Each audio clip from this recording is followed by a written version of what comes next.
Let's start with the only people who tried to steal an election were Donald Trump and his supporters after 2020. We have to say that. Yeah. And look, Mike Johnson's control of the House of Representatives has always been weak and tenuous. He relies on Donald Trump for discipline in his own party.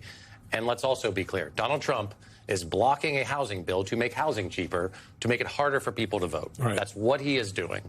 And you talk about married women in particular may have changed their name.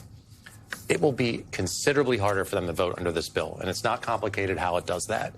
You can no longer use a driver's license, for instance, if you change your name because it doesn't match your proof of citizenship, your birth certificate. Half of people in this country don't have a passport. So married women in particular will face serious hurdles to vote if this bill becomes law. It's a bad voter suppression bill. So then what is happening to the housing bill? Have you gotten any clarity on that? I mean, over the weekend, we were talking about the potential even for a pocket veto to happen because the Senate is not going to be in session. You guys are going home on Thursday. Any sort of procedural conversations you can share with us about? You know, the Republicans I serve with, I think, don't know what the heck is happening either, because this president you played the clip. He's calling this bill, which is a good one, to make housing cheaper. He's calling it a snooze fest, right? Again, if I were a president going into the midterms who's jacked up the cost of everything through a war, through trade wars, and you finally get something sent to you from the House and the Senate to make housing a little cheaper, you might want to sign that. Instead, he's holding it up again to make it harder for them to vote. Like, I don't understand what these people are thinking. The American people, whatever their politics, pretty clear they think housing is too expensive in this country. You're from a district, it's just kind of a swing district, a little bit. It leans a little deep, but in a way that could go the other way for you. But it certainly is one that I think is reflective of America. Yep. And you're a veteran. You served our country admirably. You see this Iran war. We're now months into it. Yeah. Hundreds of billions of dollars. 13 service members have lost their lives in this conflict. It's a war that seems to be only fought on weekends when the markets are not open.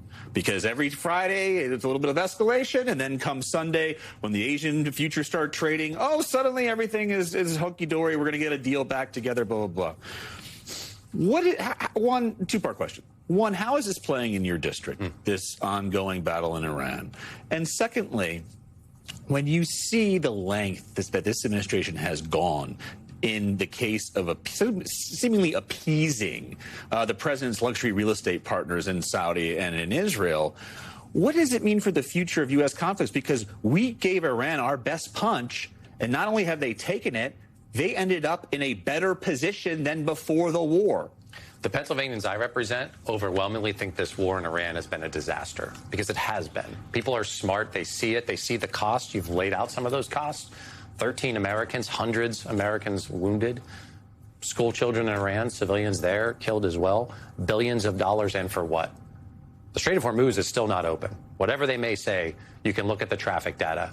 Oil prices today even were spiking. This war has accomplished nothing, and worse, may have diminished our standing, may have shown the rest of the world that we can't keep the Strait of Hormuz open. And remember, the president did this after he canceled a whole bunch of clean energy projects that would have made us less exposed to energy shocks coming out of the Middle East. This thing has been a disaster, and the people I represent, they see it. Whatever their politics may be, folks understand this war has not worked out for this president. Do you kind of get the sense that our Secretary of State, Marco Rubio, also thinks it's been a little bit of a disaster? Because our colleague, Michael Snell,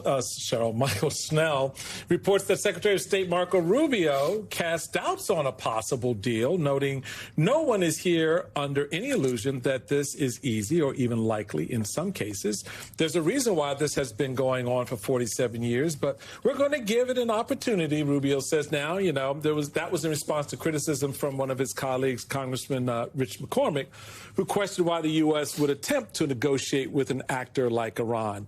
So you can already see, as Michael Snell has reported, that there's this weakness in whatever front the Republicans seemingly think they have on this war facing Iran, that Iran is sitting there going, that's all you got? Well, look, there are folks like a Lindsey Graham who have never seen a war started by a Republican president they didn't like, who are already frustrated where these negotiations may go. I root for diplomacy. I want this war to end. It's in our interest for this war to end. But what I heard today in the briefing to members from Secretary Rubio and others, bipartisan, not classified kind of setting, This is just an agreement to negotiate. That's all this really is. It's an agreement to negotiate. Right. I wish them well. I hope they secure the best deal they can for the American people, but this is not some big, grand, sweeping deal. It's an agreement to negotiate, and they didn't even keep the Strait open through the weekend. No, they didn't. What were some of the other headlines from the briefing? Not much. I mean, a lot of partisan spin. Who else was there? This was a conference call. No, but Secretary Rubio was the only Steve briefer? Witkoff also on the call. Oh, he found work. The real estate negotiator. Yeah, right. Yeah. So did they address at all the fact that Trump said today that Iran had requested a meeting with the U.S., even though one of Iran's top negotiators, so that no further talks had been scheduled? Yeah, and so the thing that I keep hearing is a version comes out of our government, this administration, saying they're going to meet, or we have an agreement in principle. We hear the opposite through intermediaries on the other side of things, and the American people are left like this. I serve in the Armed Services Committee. We have not gotten clear answers on nearly any of this. When we press, when we ask, even the strike on the school that killed those school children, we still can't get a fulsome, complete report that the public has seen.